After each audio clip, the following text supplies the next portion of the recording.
মাশাআল্লাহ 12 বছর ধরে আমরা ন্যাশনাল টিমে খেলছি। On the field actually say ice on the field, কিন্তু অফ দ্য ফিল্ডে বাংলাদেশ টিমের সবচেয়ে বেশি ফায়ার।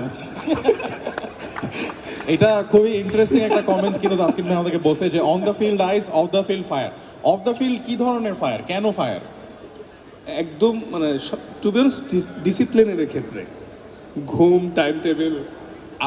আপনাকে মুশফিকুর রহিমের আগুনে কবে এবং কিভাবে পড়তে হয়েছে ডিসিপ্লিনের কারণে, বা একটা এক্সাম্পল আমাদেরকে বলেন। অনেকবারই, কারণ যেহেতু আমাদের টিমের মানে মোস্ট সিনিয়র প্লেয়ার এবং আমাদের সব জুনিয়রদেরকে অনেক গাইড করছেন এতদিন, কারো কোনো ভুল দেখলে সবসময় সে প্রোটেস্ট করেছেন এবং আমাদের ভালোর জন্যই বলছে। তো দিন যত গেছে, হ্যাঁ তাৎক্ষণিক অবস্থায় বকা খাইতে হয়তো ভালো লাগে নাই, বাট পরে রিয়েলাইজ করতে পারছি যে না, সে ভালোর জন্যই বলছে। এবং আমরা টিমের যারাই জুনিয়র থেকে এখন সিনিয়র হচ্ছি তারা সবাই উপকৃত হয়েছি তাদের বকা খেয়ে আসে।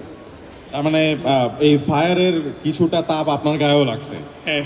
আচ্ছা, বাট মুশফিক ভাইকে জিজ্ঞেস করব, মুশফিক ভাই এই যে তাসকিন ভাই অ্যাডের মধ্যে আমরা দেখলাম এত গ্যাঞ্জাম করতেছে, আপনার সাথে এভাবে চোখ রাঙায় কথা বলতেছে, তো এরকম কেমন লাগে তাসকিন ভাইকে আপনার এই ধরনের যখন উনি করে?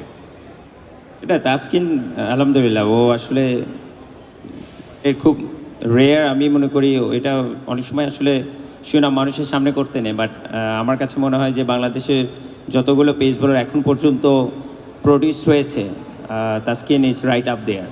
এবং ও যেভাবে নিজেকে দিনের পর দিন বদলেছে এবং নিজের ডেডিকেশনটাকে যে অন্য উপরের লেভেলে নেওয়ার যে চেষ্টা এবং ইচ্ছা, যে ওয়ার্ল্ডের আমি এমন একজন পেস বোলার বা এমন একজন এক্সাম্পল হতে চাই যে কিনা বাংলাদেশ পরবর্তীতে যেন করতে পারে। তো আমার মনে হয় যে এটাই ওকে অন্যান্য কোনো প্লেয়ারের স্পেশাল পেস বলার থেকে এটা আলাদা করে।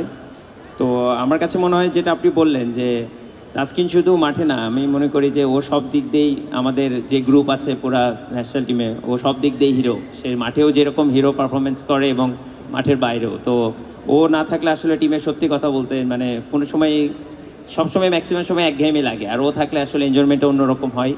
আমরা যে কোনো কিছু খুব ভালোভাবে সেলিব্রেট করতে পারি, ওর ইউনিক কিছু সেলিব্রেশন আছে। আর তারপরে আমাদের গ্রুপের মধ্যে অনেক মজা হয়, যেটা তাসকিনে লিড করে আসলে। তাসকিন ভাইয়ের কোন সেলিব্রেশনটা সবচেয়ে ইউনিক আপনার কাছে? না, আমার তো ওর অনেকগুলোই সেলিব্রেশন ইউনিক, বাট মাশরুফি ভাইয়ের সাথে যেটা ও চেস্ট পাম্প করতো, এটা আমার কাছে সবসময় ইউনিক লাগে। That was a golden time, যেখানে আসলে এই সেলিব্রেশনটা বাংলাদেশের ঘরে ঘরে রিক্রিয়েটেড হয়েছে। সো আমরা এখন দুটো গেম খেলবো, যেখানে সেকেন্ড গেমস